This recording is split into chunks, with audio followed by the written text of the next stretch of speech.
made a trip to town yesterday, just on a motorcycle, just for some odds and ends. And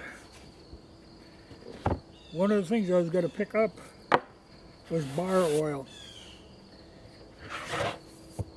Well, I see Husqvarna came out with a new all-season bar oil.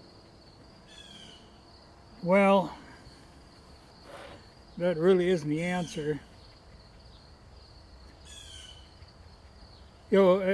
It's what it is then the dealers won't have to stock the low temperature and the high temperature oil. They'll just carry the one. Because when it says all season, it's still, what it's like is like, this is like a 10 weight, the low temperature. This is like a 30 weight. This is like a 10W30.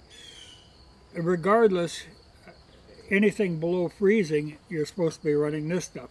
This stuff is only good down to freezing. So I'll use this, but I'll wait and use it in fall. I still like to change oils with the season, because I do a lot of cutting like below zero even. I mean, not just below freezing, but below zero. And that's where you really need this light stuff, or you need to cut the heavy stuff with kerosene. But like now, like the other day, I was ripping all of those 1x12 boards. Well, for that, I really want a heavy oil. When you're doing a constant load across a big area of the bar, running at a solid, steady speed. That's where I like this old heavy stuff. Like I say, I think I'm going to have to special order that in now. But that's the way things go. They want to make a compromise, a one-size-fits-all kind of thing. But that ain't going to really do it for me. Like I say, I need the heavy stuff for when I'm ripping, and especially in summer. People have to understand, I think there's a lot of wear goes on bars and chains that people don't understand, that how important the bar oil is. A chainsaw's got to run, the bar oil comes in on top.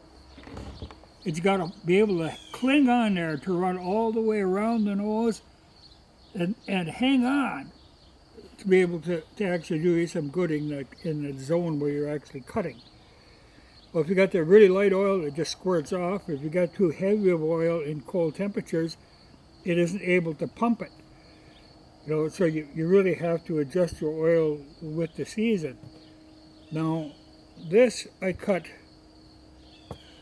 I don't know how many boards. There must have been like 10 boards, and I never had to readjust it. Because it's just, if the oil can follow around, you aren't going to get that wear.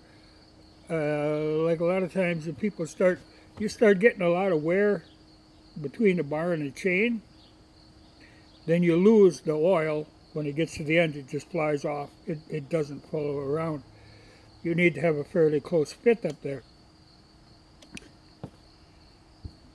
But it's funny, people, I think they slap it in oil and think it's going to work. And a lot of times they think, well, the saw will warm up. And then I'd swear you're cutting your bar and your chain life in half by not paying attention to the oil that you're running in it. Like I say, I won't run this stuff until fall. When it's starting to cool down, but we're still not into the freezing. Once it gets consistently below freezing, well, then I'll go back to the orange cap low temperature stuff. But it matters on your wear and your bar. And once you start going downhill with a bar, once it gets that slop in there, like I say, then it doesn't carry oil around at all. But like now, I'm to the point where I'll adjust the chain. But all the time I was cutting, I never had to adjust it. But it's because it's getting the right amount of lubrication. And it's nice in that this is a 372, they actually have an adjuster for the chain oil. That's where I hear crazy, like people, oh, I just fill my oil every other time. You fuel gas. You fill it every time. And I hear people who, well, I never grease that nose. I figure it gets enough oil. You know, they've got a hole to oil that with the grease gun. The oil doesn't go down and get into that bearing. That oil, it either follows around or it flings off, but it doesn't oil that bearing. Get yourself one of these grease guns. There's a reason for those.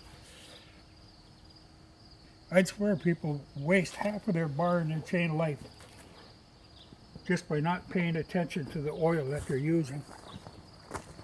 One size does not fit all.